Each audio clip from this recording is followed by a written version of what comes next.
Everyone, welcome back to my YouTube channel success mantra पर आप सभी लोगों का हार्दिक स्वागत है। दोस्तों आज का जो अपना टॉपिक रहने वाला है वो गुप्त वंश के वास्तविक संस्थापक यानी चंद्रगुप्त प्रथम के बारे में आज अपन बात करने वाले हैं। मैं पिछली दो वीडियो में गुप्त वंश की उत्पत्ति और गुप्त वंश के दो राजाओं के बारे में जैसे श्रीगुप्त और घटोत्कच के बारे में आपको पढ़ा चुका हूँ। आज का जो टॉपिक रहने वाला है वो गुप्त वंश के तीसरे राजा के बारे में रहने वाला है और ये इसी राजा को वास्तविक संस्थापक कहा जाता था। इसने गुप्त वंश की नींव को एक तरह से मजबूत किया, एक आधार दिया गुप्त वंश में राजाओं को, और इसने अपनी स्थिति को राजनीतिक और आर्थिक दृष्टि से सुदृढ़ किया, जिससे इसके राज्य में एक बेस बना है ना। तो बात करने वाले हैं चंद्रगुप्त प्रथम की। तो इस चंद्रगुप्त प्रथम इसका टाइम जो पीरियड रहा है इसका वो 319 से 350 ईस्वी तक रहा है। ठीक है, इसको वास्तविक संस्थापक कहा जाता है। गुप्त वंश का क्या कहा जाता है? वास्तविक संस्थापक कहा जाता है। इसको द्वितीय मगध साम्राज्य का संस्थापक भी कहा जाता है। द्वितीय मगध साम्राज्य का संस्थापक भी किसने कहा? इसे हेमचंद राय चौधरी ने। हेमचंद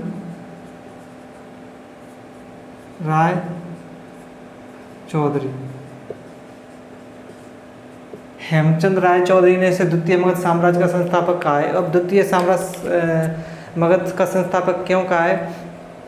क्योंकि जो सबसे पहले जो मगध पर राज किया था, राजवंश ने जो बिंबिसार था उसने भी उसी प्रकार से विवाह करके अपनी राज्य को एक मजबूत स्थिति की थी।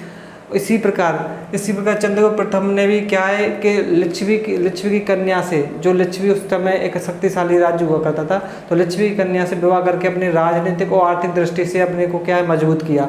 इस कारण इसको द्वितीय मगध साम्राज्य का संस्थापक कहा जाता है। किसके द्वारा? हेमंत राय चौधरी के द्वारा। ठीक है, इसने महाराज धीराज की उपाधि धारण की। महाराज धीराज की उपाधि मैंने आपको बताया था कि महाराज जो उपाधि होती है जिसके पहले वाले जो दो राजाएं थे उसने क्या काम किया था? उसने महाराज की उपाधि धारण की थी दोनों ने।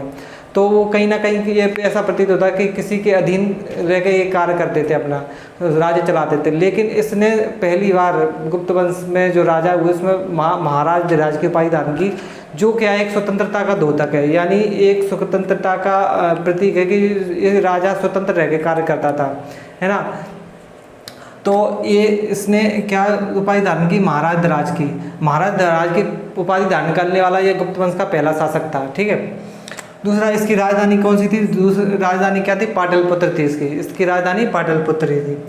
इसने राज्यारोहण जैसे इसने सिंहासन पर बैठा, इसने एक संवत चलाया जिसे गुप्त संवत कहा गया है। ठीक है, गुप्त संवत का जो टाइम है वो 319 ईस्वी में से स्टार्ट किया था, क्योंकि गद्दी पर ये कब बैठा था? गद्दी पर भी देखो ये 319 में बैठा था, है ना। तो गद्दी पर बैठते इसने एक संवत चलाया, गुप्त संवत जिसे 319 ईस्वी में स्टार्टिंग किया। ठीक है, तो आपसे ये परीक्षा में कई बार पूछा जाता है कि गुप्त संवत कब चलाया गया? तो कितने? 319 ईस्वी में। और इसके समकालीन एक और संवत चलाया गया था, बल्लवी संवत। ठीक है, बल्लवी संवत किसके समकालीन था? ये भी 319 में स्टार्ट किया गया था, है ना। मैत्रक राजाओं ने इसको स्टार्ट किया था। तो ये इसके समकालीन है। गुप्त संवत किसके समकालीन है? बल्लवी संवत के समकालीन है। ये आपसे ये पूछा जा सकता है कि बल्लवी संवत है, जो बल्लवी संवत है किस संवत के समकालीन शुरुआत हुई थी उसकी? तो किसके संवत के बल्लवी संवत, गुप्त संवत और बल्लवी संवत दोनों क्या है? समकालीन थे ना। और देखो राजनीतिक ये ऐसा राजा था जिसने अपनी राजनीतिक स्थिति को भी सुदृढ़ बनाया, यानी राजनीतिक दृष्टि से भी ये मजबूत होना चाहता था और आर्थिक दृष्टि से भी मजबूत होना चाहता था। तो राजनीतिक दृष्टि यानी इस समय क्या है? वैशाली यानी लिच्छवी गणराज्य एक ऐसा राज्य था जो शक्तिशाली राज्य था।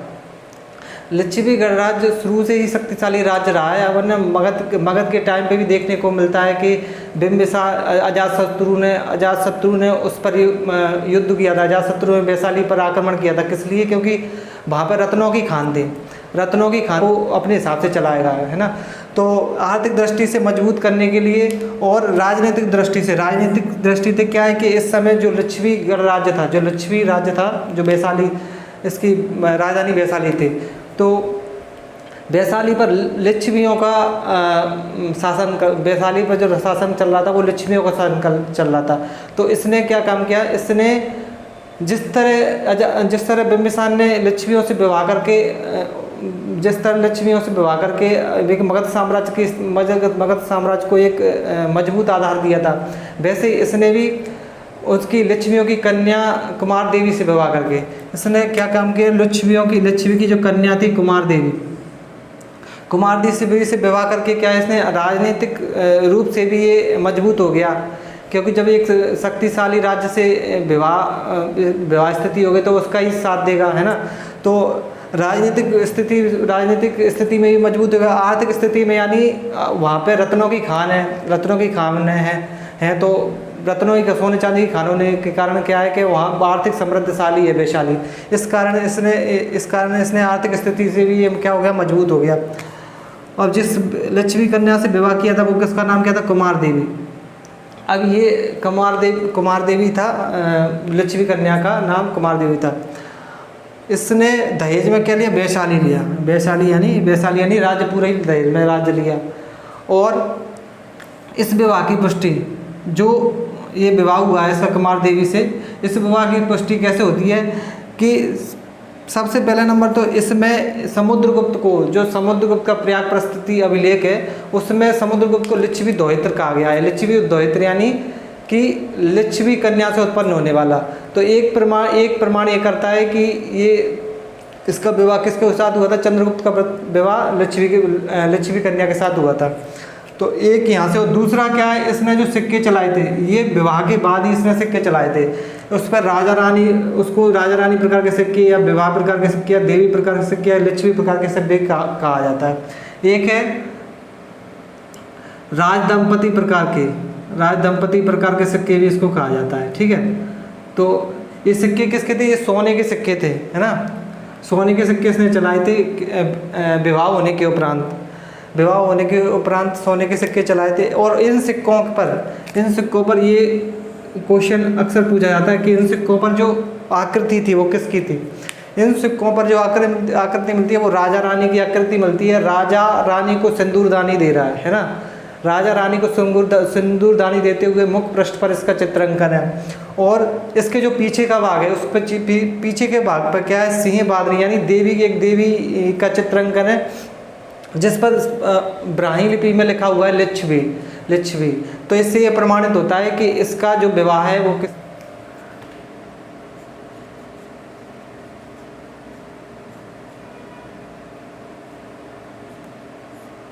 इसकी विजय के बारे में अगर उल्लेख करें, इसकी जीत के बारे में, तो इसकी ज़्यादा इसका कोई उल्लेख नहीं मिलता है, इसके युद्धों का कोई उल्लेख नहीं मिलता है। लेकिन फिर भी इसने कौशाम्बी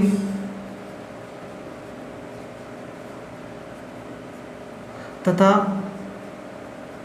कौशल के मग राजाओं को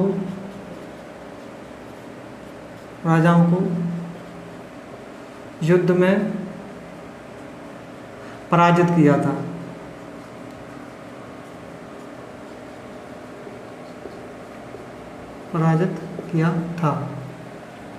इसका ये उल्लेख मिलता है, इसकी ज़्यादा विजय के बारे में उल्लेख नहीं मिलता, लेकिन कौशाम्बी और कौशल के बारे में एक जगह ऐसा वर्णन किया गया है कि इसने उस जगह मग राजाओं का शासन था, तो मग राजाओं को इसने क्या किया था, पराजित किया था।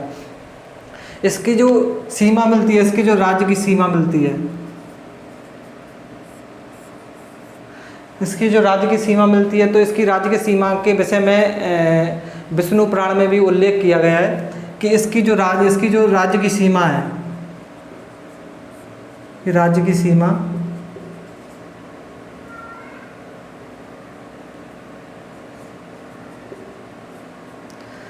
सीमा पूर्व में प्रयाग तक तथा पश्चिम में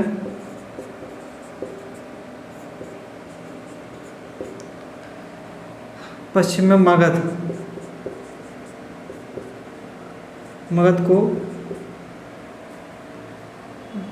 छूती है या टच करती है। ठीक है, तो इसकी सीमा का उल्लेख ये विष्णु पुराण में ये दिया गया है, और विष्णु पुराण में इसकी सीमा का बस एक नाम दिया गया है, लेकिन और सीमा का निर्धारण दिया गया है, लेकिन ये कंफर्म नहीं किया गया कि ये चंद्रगुप्त प्रथम की सीमा का उल्लेख किया गया है। लेकिन क्या है कि ये अंदाज़ा लगाया गया है कि ये जो सीमा है वो चंद्रगुप्त की ही होगी। क्योंकि समुद्र इससे जो आगे आने वाला राजा है समुद्रगुप्त, इसका जो उत्तराधिकारी है समुद्रगुप्त, उसकी सीमा इससे काफ़ी बड़ा विशाल साम्राज्य था। तो अंदाज़ा लगाया गया है कि इसकी सीमा जो ये वाली जो सीमा बताई गई है विष्णु पुराण में वो चंद्रगुप्त प्रथम की ही होगी। ठीक है, तो ये प्रमाण मिलता है कहाँ से? विष्णु पुराण से। एक नोट करके लिख लीजिए,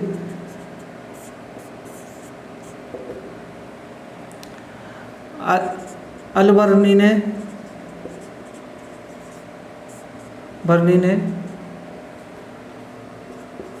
गुप्त सम्मत को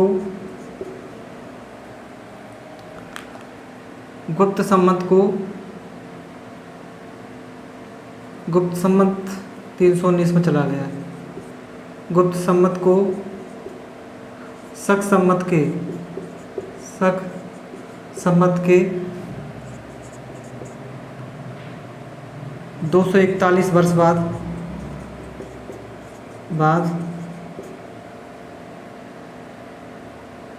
का बताया है। ठीक है, तो यानी इसमें जो शक सम्मत है और अलवर्नी ने शक सम्मत और गुप्त सम्मत में जो डिफरेंस बताया वो 241 वर्ष बाद का बताया है। शक सम्मत कब चला था? शक सम्मत 78 ईस्वी में चला था। 78 ईस्वी में शक सम्मत चालू हुआ था, और 319 में क्या हुआ? गुप्त सम्मत चालू हुआ। तो इसमें जो डिफरेंस बनाया वो अलवर्नी ने 241 वर्ष का अंतर बताया। एक सोने के चक्के चलाने वाला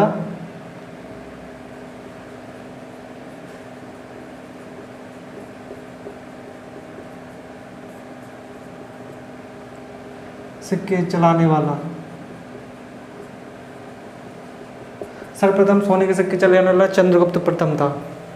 ठीक है, तो आई होप ये चंद्रगुप्त प्रथम से क्वेश्चन इतने ही मैटर में से क्वेश्चन बनते हैं। तो आई होप आपको समझ में आया होगा। अगर वीडियो अच्छी लगे तो प्लीज़ वीडियो अगर पसंद आए तो please like share and subscribe जरूर कीजिएगा। Thank you very much. और अगर ठीक है, thank you very much. Okay.